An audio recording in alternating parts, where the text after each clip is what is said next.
Charlie, Charlie, are you here? Mga paring hindi siya. Ay, wait! Teka. Man, gumagalaw. So, human, what's up sa inyong lahat? Ngayon ay panibagong content, panibagong paranormal game ang gagawin natin. So, nandito ako ngayon sa aking kwarto. Gabi na, madaling araw na ngayon. At kasi nakabukas lang muna yung ilaw para mag-intro tayo o ng ating panimula.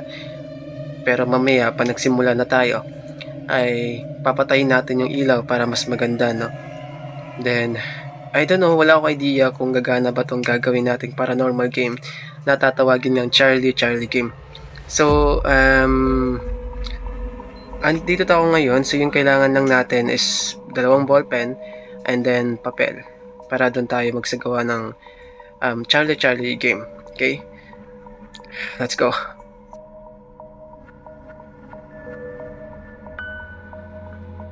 So, ito nga, no, meron tayong hawak ngayon na 2 ballpen na gagamitin natin para dito sa isang paranormal game. At meron din tayong yellow pad, papel, kung saan tayo magsusulat o saan natin guguhitan, no? Mahalagang paalala bago gawin tong paranormal game na ito. Dapat mag-isa ka, kung mag-isa ka talagang gagawa ng challenge, at dapat gabi o kaya mas maganda kung madaling araw. Okay. Yeah, so ngayon nagpalit tayo ng isang ballpen para magkapareho, 'di ba? Magkapareho yung yung itsura ng ballpen natin. So yan. So again, man, gagawin niyo tong paranormal game na ito ng gabi. Mag-isa kayo sa kwarto at siguraduhin walang nakapaligid sa inyo na ibang tao. Maliban sa mga ghost spirit syempre. At ito rin, kailangan din natin ng ruler. Yan, dito. Okay, so mga pareng, yan, maglapit na tayo magsimula. Bali, ito ang lahat ng kailangan natin. Wala lang, naisip ko lang magdagdag ng ruler para pantay yung pagkakaguhit natin, no? So, kahit anong klaseng papel, pwede kayong gumamit ng bond paper, notebook, kahit ano. Basta maguhitan na makapaglagay lang kayo. And ito rin, pwede kayong gumamit ng lapis, depende sa inyo, pentel pen, kahit anong klaseng panulat. So again mga paring, sa mga hindi nakakaalam, bago mo simulan tong larong to, dapat alam mo to. Ito yung hindi alam ng karamihan. Humingi ka ng tawad pagkatapos ng paranormal game. Okay, so again, ito yung mga kailangan natin mga gamit. And okay, so magsimula na tayo. Kasi yun yung oras na rin eh. Pinakita ko sa inyo yung oras kanina, no? Madaling araw na. Yan, so guguhitan lang muna natin dito. Okay, kaya tayo gumamit ito para pantay yung guhit natin. Baka kasi walang lumitaw na entity o walang magparamdam. O hindi gumana itong paranormal game na ito kapag puro baliko yung ating linya. Kaya tayo gumamit ito ng ruler para pantay. Okay. So, after nito man, ang ilalagay natin ay yes or no lang. So, maglalagay tayo dito ng yes.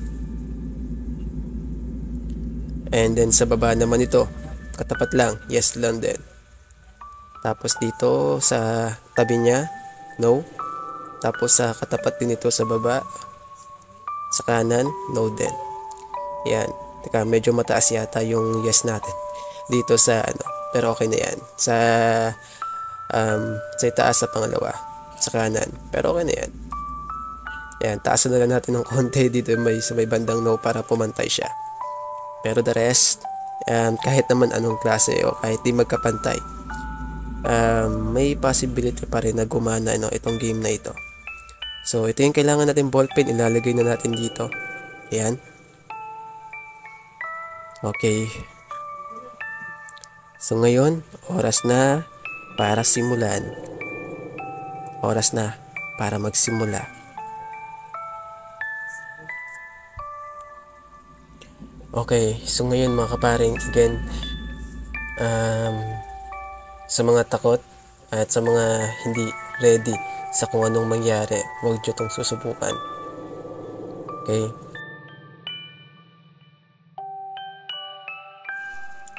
Charlie, Charlie, are you here? What? Men, gumagalaw yung ballpen. Teka, gumagalaw yung ballpen. Gumagalaw. Wait, gumagalaw siya.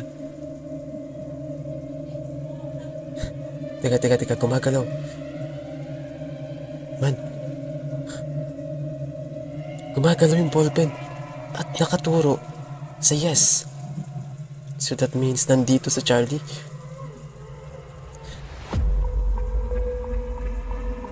So, mga kaparing, gumalaw yung ballpen, nakaturo siya sa yes.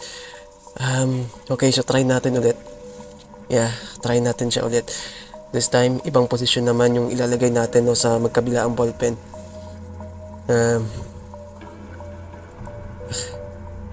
Man, hindi ako makapaniwala mga kaparing na gumalaw yung ballpen.